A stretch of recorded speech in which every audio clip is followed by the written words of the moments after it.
ерігін білу үшін пайғамбарымыз сынайды екен. Олар пайғамбарымыз алейхиссаламмен базарда шетте кездесеміз деп тұрып, пайғамбарымыз алейхиссаламмен кездесеміз деп ана кісі өткізді деген пайғамбарымыз кездесеміз. Біраз уақыт өтті арада. Анау есіне түскен кезде базарға қарай ұшып барса, пайғамбарымыз алейхиссалам әлі тоқтайды сол жерде. Уәде берген тоқтырамын деп деді.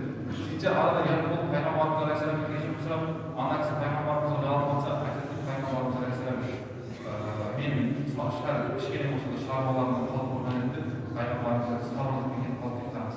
Егер біз уәде беріп, сол уәдені отырып, телефон исламдағы пайдасын деп айқайлап осы қырып жібереміз. Келген кезде одан бетер жерден алып жерге салып негізгі бұл нәрсе пайғамбарымыз алейхиссалам сипатынан негізгі. Сосын Алла тағала тағы да намаз айтады.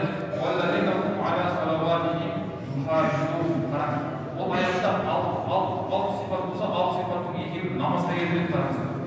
Ол жерде айтып отырған аятта айтады, олар намаздарын оқып та сақтықпен намаз оқиды. Қараңыз, біріншіден хушукпен оқып деді ғой. Одан кейін хушукпен және тиянақты түрде намаз оқиды деп.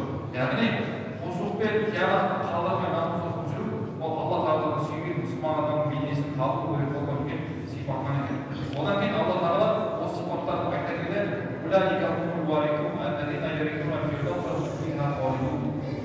Алла тағала ол осылар айтып отырғандардың барлығы олар мирасқорлар. Кімнің мирасқорлары десе, жәннатқа кіруші, фирдаус жәннатқа кірушілердің мирасқорлары дейді. Яғни олардың еріп фирдаус жәннатқа кірушілер баршамыз болса фирдаус жәннатқа кіруге Алла нәсіп етсін иншалла.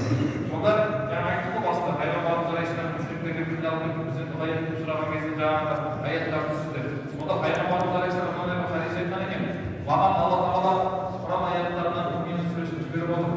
Кімдегі осыны жаттап орындайтын болса дейді, қараңыздар. Кімдегі осыны орындайтын болса, детті қодағанына қайтып қойдым деп 11-ші аятқа дейін айтып өтті дейді.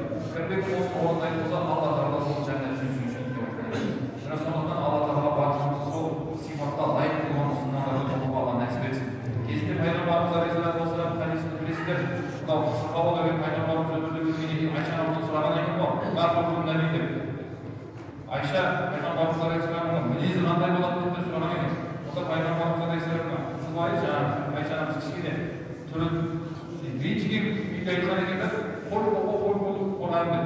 Оның айтып отырған мінезі пайғамбарымыз Құран деген. Сонда хадисшілер осы Айша анамыздың сөзін Құран деген сөз бұл үйдің сүресіне үйеді дейді қараңыздар. Яғни хушукпен намаз оқушы, зекет толық беруші, лағу сөздерден тұрмайтын әңгімелерден аулақ болған адам, намазын әр уақытта еркін оқитын болған, онымен қатар аманатқа қиянат жасамайтын уәдесіне берік болған адам деп пайғамбарымыз алейхиссалам осы Айша анамыз сипаттаған болған екен. Алла тағала баршамызды ниеттерімізді қабыл етсін. Құдай тағаланың сипаттаған мүминдерден болуға Алла нәсіп етсін баршамызға. Аман есен өзімізге жақсылықта, қуанышта Рамазаннан Алла нәсіп етсін. Амин. Амин.